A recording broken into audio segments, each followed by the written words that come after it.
Is this thing on? Hello? All right. Hey, it's Brody. Welcome to Live Online from my kitchen, my living room.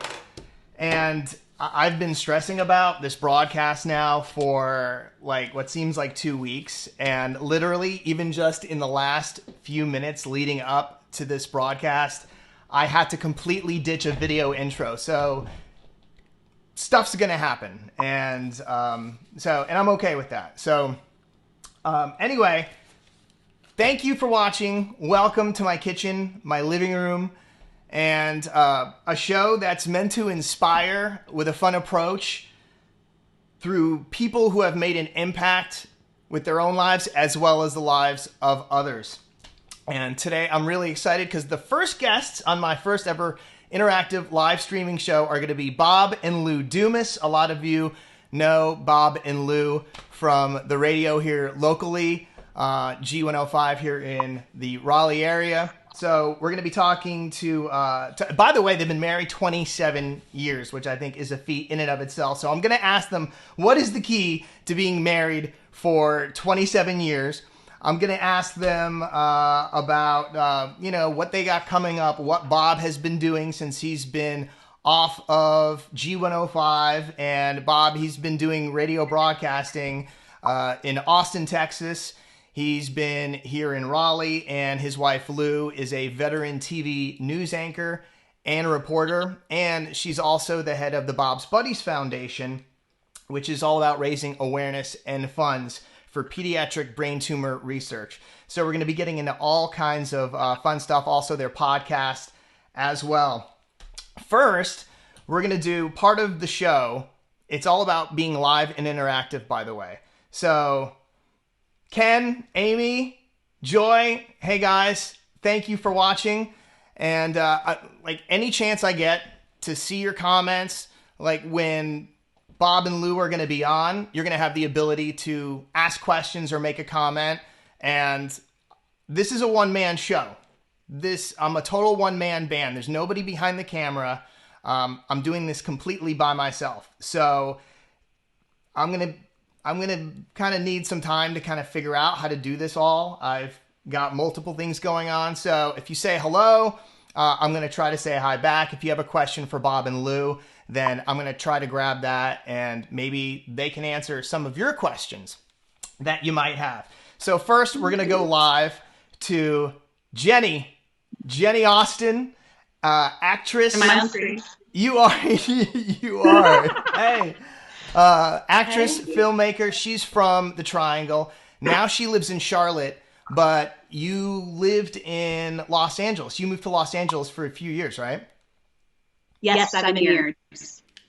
Wow. And so I've been back to the South a few times, but I'm back here permanently for now. Why'd you move back? Yeah, it's crazy. I wanted to be closer to my family, and then I also thought that the industry here would be less competitive and less saturated than LA. And is that the case? Well, I've only been here like a week, but I've gotten a lot of auditions, so like tons. So I hope so. And then I'm living with my sister. She's probably made more of an impact on the world than I have. She's a teacher, but she doesn't like spotlight. Let's get your sister a raise. She doesn't want to be on camera. But see, we have like coasters that I got us from Hollywood. Oh, that's so cool. Fun to live with your sister. Christmas card. So that's awesome. We've been having a good time. So this is either going to bring you guys closer together as sisters or the opposite. Yeah, it's just weird. It's weird living with your sister as an adult, because the last time we lived together, we were like, I guess 16, 17. Wow. So okay. Now we're adults. Yeah. We'll see. So since you are, what was the job, as briefly as you can explain, what was the job that you were doing while you were out in Hollywood? Because you had to sustain an income, and you were around celebrities, right? And that's where we ran into each other a few years ago. So explain what it is that you technically did for a living. Well, me and you ran into each other at a press junket where you were interviewing actors from a film. So I would interview actors right as the film was released. So I did meet a lot of celebrities. Being from North Carolina, a small town girl, and then going to Hollywood and seeing all these celebrities and getting to talk to them was just unreal, especially since I dreamed of being an actress and I'm talking to like A-list actors. So I have to ask, who is the nicest person that you've ever met? Because I always have people, you know, they'll be like, who is the nicest person you've ever met? And well, some of them will say who's like the crappiest, but who's the nicest person you've ever... I try not to talk a lot of smack. Who's the nicest person that you've met? The nicest person, I love Shay Mitchell from Pretty Little Liars, and now she's in the show You. She was so nice. That's a great show, by the way. My first interview ever was Will Ferrell and Mark Wahlberg, and they were both really, really nice. Because they knew I was, especially because they knew I was super nervous, and I was really young, and I was like stuttering. And I said, or like, right as you walk in, they have like a floor manager who tells the celebrities your name. And so she was like, this is Jenny Austin from, I think my outlet was Sacramento. So he was like, this, they were like, this is Jenny Austin from Sacramento. And then the whole time Will Ferrell was like, okay, Jenny Sacramento from Austin. Like, he said it the whole time. So they were just like being so cute and funny. And I also love Kevin Costner. Sorry, I gave a lot of celebrities. Name drop. Hello. That's all right. He was really nice too. He was one of my first ones. Well, you know, I have to show before I move on with the show, I have to show this picture from 15 years ago. I did the night show on G105 here in the Triangle, and you and your classmates came in, and let's see, here it is. You and your classmates came in for something I called Thursday Night Live, where it was like everybody every week. It was a different group of high schoolers or college kids, and you look so young. I was in middle school. Oh my god! So you were friends with high schoolers then? No, I was in middle school, but I probably lied and said I was high school. Okay, that's probably you did. And I have hair. Look. That was seriously so fun. Well, I was like... And we all thought you were so cool. Like a local celeb. I know. What the hell happened to me? All right, Jenny, thanks for meeting back up years later, full circle. You were on the night show 15 years ago, and now we're doing a live streaming show via Skype. Thanks for checking in. Good luck. Thank you. Can't wait to continue listening. I hope you and your sister get along, and this brings you closer. See you later. Bye. Bye. All right. Okay. So far, I'm trying not to get too overwhelmed here. There's a lot going on. Okay. I did want to mention this, and there's a reason that I wanted to mention the helicopter crash that we all heard about in the news and read about. You've seen pictures of the victims. You've seen names, 9 victims in total. And they're saying that fog, really bad foggy conditions, had a part in all this. And the reason that I'm bringing this up is because the life audit, I did this life audit podcast, and it was all about sometimes people need something to happen in order for them to stop and do a life audit and say, am I doing everything I want to do in my life, or am I just going through, am I just kind of going through the everyday same routine? Am I spending enough time with my family? And I kind of did that myself as well. And Ellen DeGeneres did this monologue the other day. I think it was Monday, the day after it happened, and she got choked up. And that's not something you see very often, because it's like something like this happens. And, you know, for me, part of what I had heard about Kobe, you know, we all know that he's an amazing basketball player, and he's a great dad. And then I saw this quote that really resonated with me. I know it resonated with some other people as well. Let's see if it'll pop up here. So this quote about inspiring, the most important thing is to try to inspire people so that they can be great in whatever they want to do.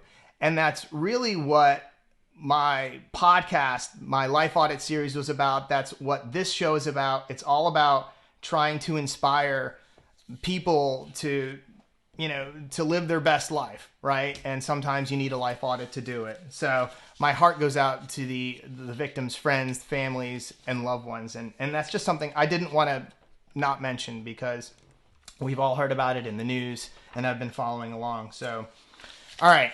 I want to say hey to Sherry. Sherry, thanks for being on here. Connie, Tammy, Joe Woolworth. By the way, whether you're watching on YouTube or you're watching on Facebook, because I'm simulcasting, you have the ability to comment and I'll see it.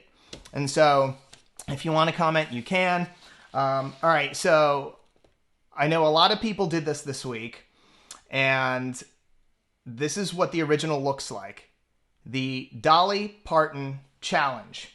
So she took a picture that she'd put on her LinkedIn, on her Facebook, on her Instagram, and on her Tinder, which, I mean, who knew that she had a Tinder?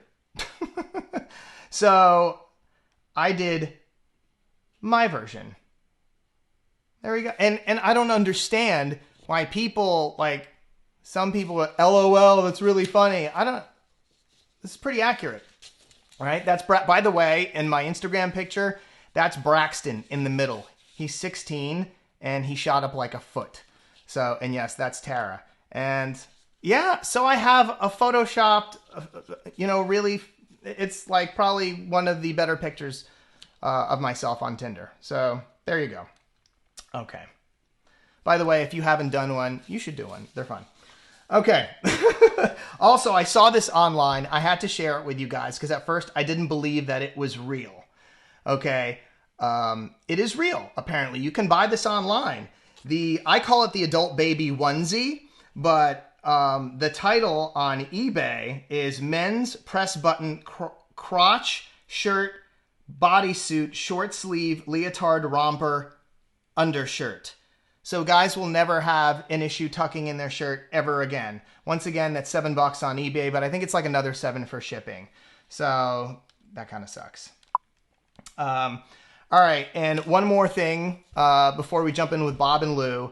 Everybody's been talking about this. If you have Netflix and you haven't seen this, and I was addicted. I basically binged the entire first season, and then I binged season 2 as well of You. And it reminds me a lot of Dexter. If you guys remember Dexter, we're all rooting for the main character, but the main character does some not so savory things. So if you loved Dexter, maybe you'll really like You. It's about a stalker, but a stalker who, again, very similar to Dexter. I don't want to go into it anymore, but I saw a lot of people on Instagram talking about it going, this show is awesome. So if you haven't seen it, check it out. Chris, thank you for checking in. All right. Hang on. I gotta, let's see if we have them here. Hang on. Do we have them?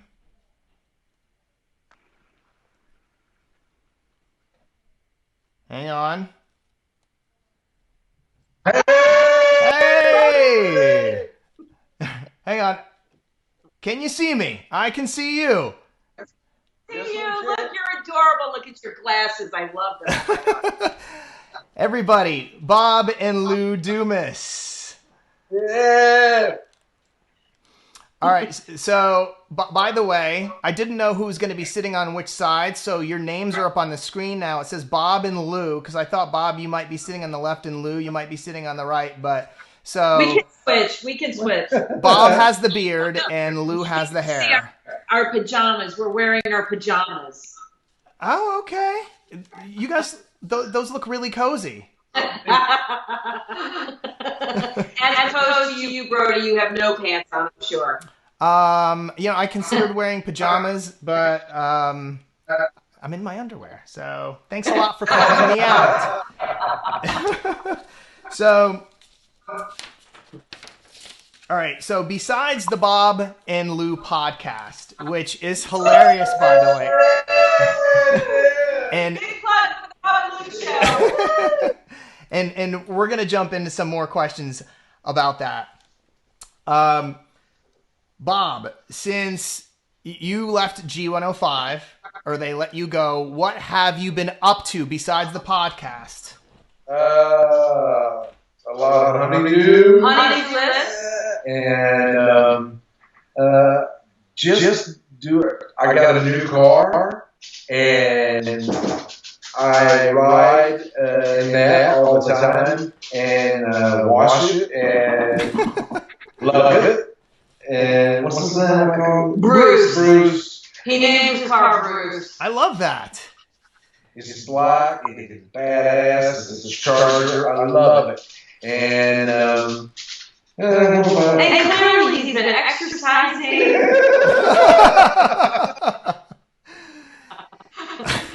Mom just had a training diet. We both lost so much weight. We've got Girl Scout cookies over here. Well, going back and forth from the podcast studio and then to the car to wash it and clean it, that's exercise. It's technically steps. If you have a Fitbit, that counts as steps. If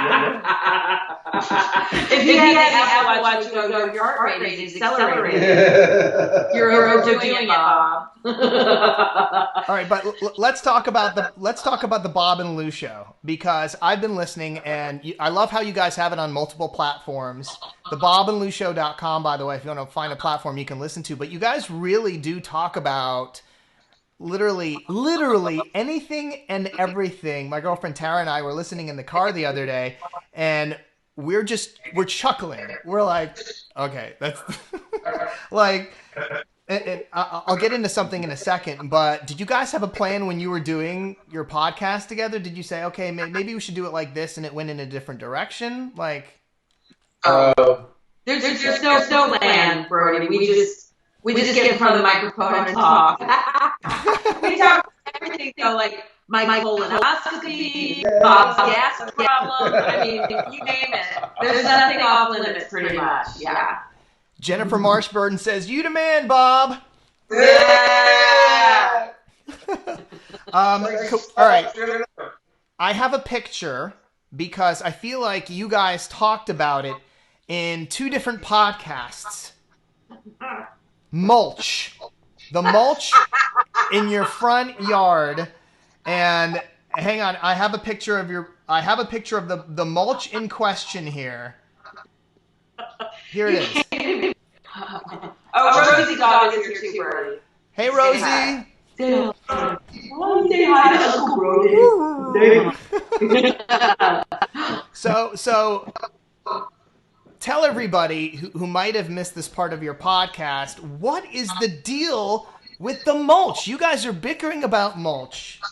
Okay. We moved to a new house, and everything looked great. The mulch was fine.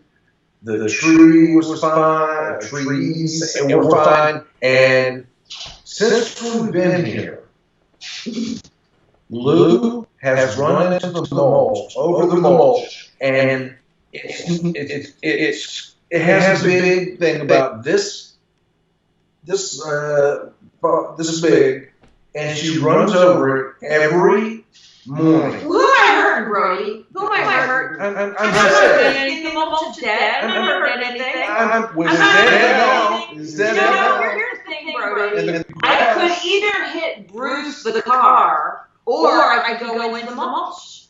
But I choose going into the mulch because I'm not hurting anything. Yeah. By the way, I'm looking at a picture of the mulch, and it doesn't look like there's, there's some vegetation there. It doesn't. I don't see any tire tracks there. There's a little tire track. I do go into the mulch like I do because I want to avoid hitting Bruce. Can you imagine what would happen if I hit his precious car? I park it by the edge of the road. Okay. The driveway is deceiving, Brody, because there is a slight turn as I come out of the garage. There is a slight turn. I have to not hit the garage, and I have to not hit Bruce the car. Don't hit the mulch. Just go with the mulch. It's a lot. It's a lot to remember. There's so much going on in my little head, Brody. I can't do everything. That and operate the radio. I can't do it all. I can't. I go in the mulch, Brody. And you listen to XM now. Mm-hmm. She'll listen to radio. Mm-hmm. Oh. Expose! And I love Netflix now too. Like it's a whole new world for me now, Brody. We started watching because you told us. He said, really? Jack Ryan. It's so good. Have you seen the second season of Jack Ryan yet? No, we're still in the first season. We have 2 episodes left. So good. All right, so Bob, question. Yeah. Do you have an itch to get back into radio, like in any way, shape, or form? No. Good question, Brody. If there was an option to go back to like the Showgram, and if somebody said, "Would you go back to the Showgram?" I told Lou not long ago. I said I would do it, but other than that, no. I think the podcast sort of scratches that itch for him because he's still in front of a microphone and he still gets to hear from listeners, and that really satisfies him. Yeah. So I think that he's an entertainer, like it's in his blood. So he has to do that. He has to be in front of a microphone, and the podcast, I think, is the perfect platform for him to do that. Yeah.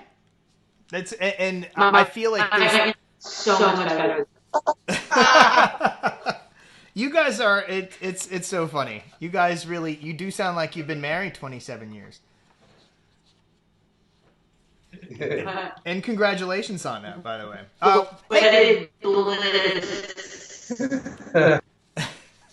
All right, so I have a question about. What's that? When are you getting married, Brody? It's getting closer. What's that? What? We can't hear you, Brody. You actually conveniently, and I swear this is not a lie, you cut out. It's divine intervention. Tara, ask the questions here on your show, Brody. Tara, if you ask her, she would say yes today. Yes. Wow. Well, that actually does make me feel really good. So I appreciate you. I hope you're not just shining me on there. So. No, and we'll be at the wedding in the front row and buy really good gifts. Speaking of gifts, do you have any salsa left over from your salsa business days? No. If anybody has any left on their shelves, please throw it away because it's over the shelf life. Salsa was great for me to make it. It was, but I passed that to Lou and Kenzie, who was working for us. And you remember Kenzie, don't you, Brody? Oh, yeah, she was awesome. She was... Yeah, you went on a date with her. I what? You went on a date with her before the age of Tara. Was that that's not while she was with the radio station, right? Yes, Bob made you go on. Remember that? Yes. Bob made me do a few things. He made me do a few things. So. Oh, wait a minute. I remember. We went to a Mexican restaurant and we did shots of tequila. Now I understand. Happily married. But now I understand why, like, the memories are so hazy.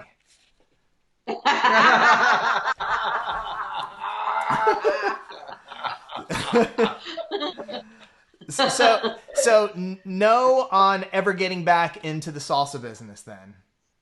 No. Okay. We made a promise that we would never come between people and their food ever again. Okay. That's true. It was a hard business. I hats off to anybody who has a food business, you know, sauces, salsas, dips, whatever. I mean, that's a hard business. You know, we would have to go to all these different fairs and festivals. And then, I mean, we wound up being in 300 stores or something like that, and which was really good, but it took a lot of work. But, you know, 300 stores, the thing that made us go, I don't think we can do this. Kinsey was having to go to every store, and so that's 300 stores. So as soon as you get finished with the 300 stores, you're restocking, Wow. But we were about to have to do is put them in storage, so the trucks would just come and pick them up. We had to do a distribution deal, like that was going to be our next step, and we just it was $10,000 just to start off. Yeah. And we're like, we don't have that. No, we got kids to send to college. Enough with the salsa already. Kids or salsa. But he still makes it at home, and we love it. It's fresh, you know. And so it's a little hobby for him. See, that's what you do. Yeah. Besides washing your car. All right. So shifting gears, you guys are the force behind Bob's Buddies and raising awareness and funds for pediatric brain tumor research. And so you used to do the big marathon broadcast on the radio, and you guys do a lot of events in the Triangle community.